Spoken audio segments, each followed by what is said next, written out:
बता दिए कितनी गाड़ियां हैं इस काफिले में और क्या इतनी होनी चाहिए? नहीं नहीं, ये देखिए राकेश जी, वहां ना मैं कहता हूं ना वहां आप मौजूद थे ना मैं मौजूद था, ये तो जांच का विषय है कि सच में ही इतनी गाड़ियां थी क्या। अगर थी तो गलत है।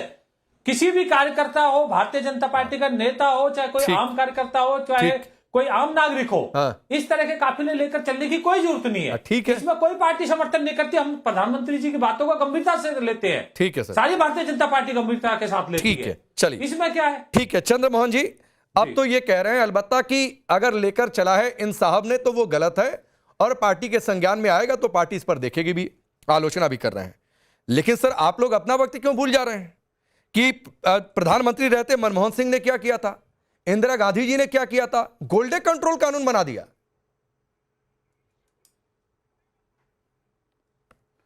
देखिए राकेश जी, हम अपना वक्त बिल्कुल नहीं भूले, हमें अपना वक्त याद है और देश को भी हम चाहते हैं कि वो वक्त याद करे। क्योंकि भारतीय जनता पार्टी के फेक न्यूज ने कि 1967 की इंदिरा जी की हिंदू अखबार की एक फोटो दिखाई है जिसमें उन्होंने दिखाया कि इंदिरा जी ने भी अपील करी है, जबकि हिंदुस्तान टाइम्स ने उसको फेक न्यूज कहा है। मैं फिर भी ज्ञान दे देता हूं भारतीय जनता पार्टी को। क्या ये भारतीय जनता पार्टी के नेता और जो लोग उसको दिखाते हैं और जो कहते हैं कि हमें ज्ञान कम है, तो क्या वो ये आज मानते हैं कि 2014 से 2026 तक भारतीय जनता पार्टी की जो सरकार आई है वो नरेंद्र मोदी जी के नेतृत्व में 1967 के कंडीशन पे पहुंच गई है? ये तो साबित कर रहे हैं वो कि अगर 1967 में ऐसे हालात थे तो 13 साल के बाद नरेंद्र मोदी जी की नाकामियां और भारतीय जनता पार्टी की नाकामियों का बोझ देश की जनता के ऊपर पड़ रहा है। ये उन्होंने आज माना।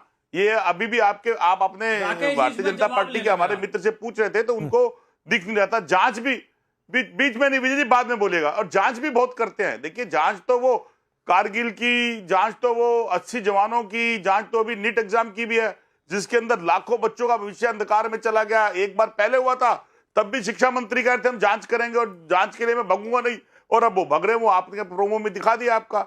अब प्रश्न ये है कि पैनिक कौन फैला रहा है? पैनिक क्या नेता विपक्ष राहुल गांधी फैला रहे हैं? राहुल गांधी जी ने तो मई के अंदर पहले चेतावनी दी थी विपक्ष के नेता होने के नाते, और कई विपक्ष के नेताओं ने कहा था कि हालात बहुत गंभीर हैं और इसका असर हिंदुस्तान पे पड़ेगा। उसका मजाक तो भारतीय जनता पार्टी के नेता उड़ा रहे थे और बंगाल के अंदर इलेक्शन का मजा लेने के लिए खूब हाई फाई कर रहे थे। तो ये क्या काम कर नहीं सकते थे? नहीं करा उन्होंने। ठीक है, और अगर मैं जवाब लेता हूं चंद्रमोहन जी, एक रिक्वेस्ट है सर, इलेक्शन को मजा लेने का विषय वस्तु मत बनाइए। मुझे सिर्फ एक शब्द से आपत्ति है, इलेक्शन को मजा लेने का विषय वस्तु मत बनाइए कि मजा ले रहे थे। बाकी आपकी बात का जवाब विजय शर्मा देंगे, फिर मैं आता हूं आपके पास। बोलिए विजय शर्मा। 30 सेकंड। अच्छा बोल लीजिए 30 सेकंड। विजय भाई बोल लीजिए 30 सेकंड। चंद्रमोहन जी शायद आपने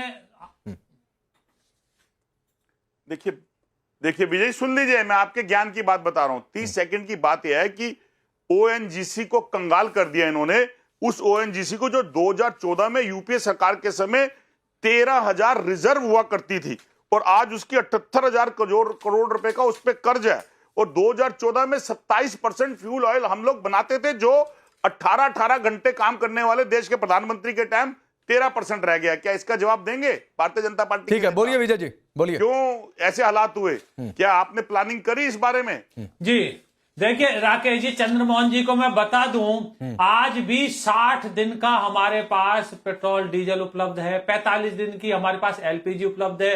किसी पेट्रोल पंप के ऊपर किसी तरह की कोई कतार नहीं है। इनका आपको याद होगा किस तरह से इन्होंने रात के 8 बजे वीरप्पा मोइली, मुझे अभी भी याद है, उन्होंने कहा था कि 8 बजे पेट्रोल पंप बंद हो जाएंगे, जब कोई विश्व में किसी तरह का युद्ध नहीं था। आज रूस यूक्रेन में युद्ध है, आज ईरान और इजराइल और अमेरिका में युद्ध चल रहा है। उसके बावजूद आपको सबको पता है खाली देशों में सबसे ज्यादा पेट्रोल होता है, उसके बावजूद अपने हालात सामान्य रखे। ये मेरी दूरदर्शी प्रधानमंत्री की निशानी है। इस तरह से प्रधानमंत्री जी कार्य करते हैं। आने वाले दिनों के लिए कैसे तैयारी करनी होती है? हमने डीजल बढ़ा दिया, आपके समय में कितना डीजल था चंद्रमोहन जी, बता दीजिए आप मुझे। है कहां, क्या जरूरत थी कहने की? हाँ तो ये युद्ध का कारण नहीं बोला।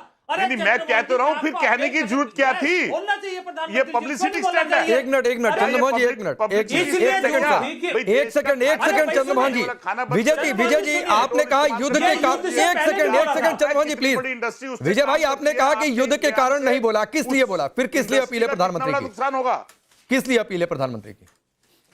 मैं बता देता हूं राकेश जी, मैं बता देता हूं कि अपनी विदेशी मुद्रा बचाने के लिए हम क्यों डिपेंडेंट रहे दूसरे के ऊपर। और ये आज नहीं बोला, युद्ध से 2-3 महीने पहले भी प्रधानमंत्री जी ने बोला, मैं कोट करता हूं, आपने पीआर टीम से बोली, अभी दिखा देंगे उनका वीडियो।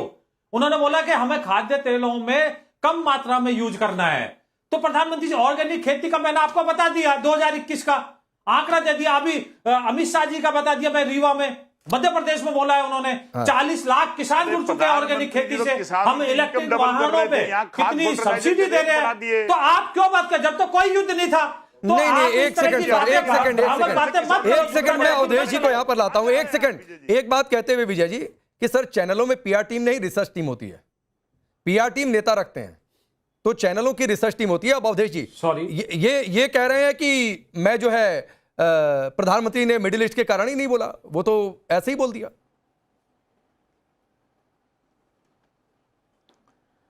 देखिए, पहली बात तो यह है कि भारत ने किसी पर कोई रेस्ट्रिक्शन नहीं लगाया है, ये एक अपील है लोगों से। और अपील का अर्थ यह नहीं कि क्राइसिस हमारे देश में है। भारत में कोई किसी प्रकार का संकट नहीं है, लेकिन जो दुनिया की स्थिति बन रही है, अभी तक यूक्रेन युद्ध जो है 4 साल से रुका नहीं है। इधर का क्राइसिस बढ़ रहा है, यूरोप अमेरिका में टकराव बढ़ रहा है। तो इन परिस्थितियों में भविष्य में दुनिया क्या टर्न लेगी कोई नहीं जानता है। और पेट्रोलियम पदार्थ पर पिछले वर्ष हमने 11,400 करोड़ डॉलर खर्च किए थे, रुपया खर्च किया था। अगर जो रेट अभी बढ़ रहा है तो इस बार 17 लाख करोड़ रुपए के हिसाब से जाएगा, उसको डॉलर में देना पड़ेगा। तो भविष्य की दृष्टि से, क्योंकि विदेशी मुद्रा भंडार हमारे भविष्य की अनेक प्रकार की सुरक्षा की गारंटी होती है। कोई आपके पास युद्ध हो गया मान लीजिए, आपको उसी समय सामग्री लेनी है, तो आप किस चीज से तत्काल लेंगे? आपके पास कोई दूसरी क्राइसिस पैदा हो गई, तो ये एक अपील है कि आपकी आवश्यकता के अधिक आप खर्च अभी न करिए। नहीं, तो ये अपील तो युद्ध के हालातों की वजह से ही है ना उदय जी। मिडिल ईस्ट में चूंकि ये बात तो तय है कि उसी रास्ते से हमारा बहुत तेल आता है, एनर्जी, हमारी जो सिक्योरिटी है उस रास्ते पर निर्भर करती है। तो दूसरी जगह से आएगा तो ज्यादा पैसा खर्चा होगा, स्पॉट बाइंग होगी तो ज्यादा खर्चा होगा। मैंने स्वयं कहा कि ये खाड़ी की स्थिति कितनी बिगड़ कहां जाएगा कोई ठीक नहीं है। ठीक बात है, उसमें पूरे देश इन्वॉल्व हो सकते हैं, यूरोप अमेरिका इन्वॉल्व हो सकता है, वो नहीं होते। एक ही संकट नहीं है ये। इस समय दुनिया में चूंकि यूनाइटेड नेशन फेल हो रहा है, कोई देश या संगठन बचा नहीं है कि दुनिया के बीच समझौता करा सके। तो इसलिए देश को सतर्क होकर हर दृष्टि से अपने को, ये केवल एक कदम नहीं है प्रधानमंत्री का, इसके साथ साथ सरकार ने अनेक स्टेप लिए हैं, जिसका एक पार्ट है कि लोगों से अपील करिए। बस ये अपील है केवल ये। ठीक है। इसका ये मतलब अब ये अपील है, अगर दीपक शर्मा नहीं जाए, दीपक रंजन जी, अगर ये अपील है तो आपके एक सांसद तो गाली दे रहे हैं, एफआईआर दर्ज हो गई, आप लोग बड़ा सा टेप लगा कर बैठे हुए।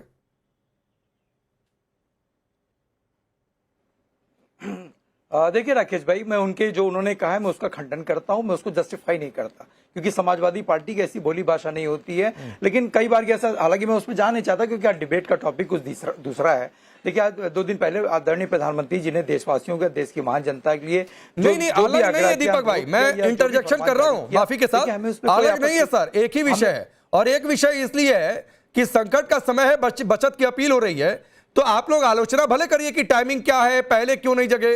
अब आपके नेता उठकर गाली दे दें प्रधानमंत्री के लिए, अब शब्दों का इस्तेमाल कर दें, तो सर ये विषय हो जाता है। मैं उस पे आ रहा हूँ राकेश भाई, लेट मी फिनिश। मैं उस पे आ रहा हूँ। मैंने कहा कि आदरणीय प्रधानमंत्री जी ने जो भी देश के नाम जो है उन्होंने आग्रह किया, देशवासियों से अनुरोध किया, देखिए हमें इसमें कोई आपत्ति नहीं है, अच्छी बात है, बिल्कुल बचत होनी चाहिए और कोई नई चीज नहीं है। आप क्यों भी, हमारे वहां भी हमारे वरिष्ठ लोगों ने, हमारे दादा दादी ने, हमारे माँ बाप ने हमेशा बचत सिखाई। लेकिन बचत किस तरीके से उन्होंने कहा, ये नहीं कहा कि एक अच्छा सूट पहन करके, उन्होंने ये नहीं कहा कि हम तो अच्छा सूट पहने हुए हैं, तुम फटे चिथड़े में रहो, तुम जो है कपड़े ना खरीदो, हम अच्छी लग्जरी गाड़ी से हम जा रहे हैं, लेकिन तुम जो है रिक्शे से जाओ या साइकिल से जाओ, हम एक अच्छा पकवान बना करके खा रहे हैं, लेकिन तुम कम तेल का इस्तेमाल करो। और देखिए, जब चीजें, आज देश पे संकट है, जाहिर सी बात है, देश जितना प्रधानमंत्री जी का है उतना ही विपक्ष का भी देश है, हमारा आपका जितने लोग भी पैनल में बैठे हुए सभी का देश है। हम चाहते थे कि इसमें एक ऑल पार्टी मीटिंग बुलानी चाहिए और चीजों को क्लियर करना चाहिए कि भाई ये चीजें ऐसी ऐसी चीजें आप भी अपने लोगों से अनुरोध करो,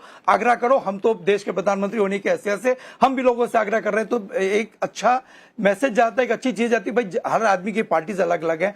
आप अपनी खुद की गाड़ियों का काफिला लेकर के, अभी आपकी अपने फ्रेम में देखा, अभी आपके वहां देख रहे थे हम लोग कि जिस तरीके से गाड़ियों का काफिला लेकर के, वो चाहे मेरी पार्टी को चाहे आपकी पार्टी को, जो भी हो। इसलिए मैं बार बार कह रहा हूं कि अगर ऑल पार्टी मीटिंग्स अगर बुला ली जाती प्रधानमंत्री जी के नेतृत्व में या उनके उसमें बुला ली जाती पार्टी से, तो दीपक भाई ऑल पार्टी मीटिंग बुलाने की अपील करनी चाहिए। इस तरीके से आपके पार्टी के नेताओं को गाली नहीं देना चाहिए कि प्रधानमंत्री के लिए आप शब्दों का इस्तेमाल कर दें।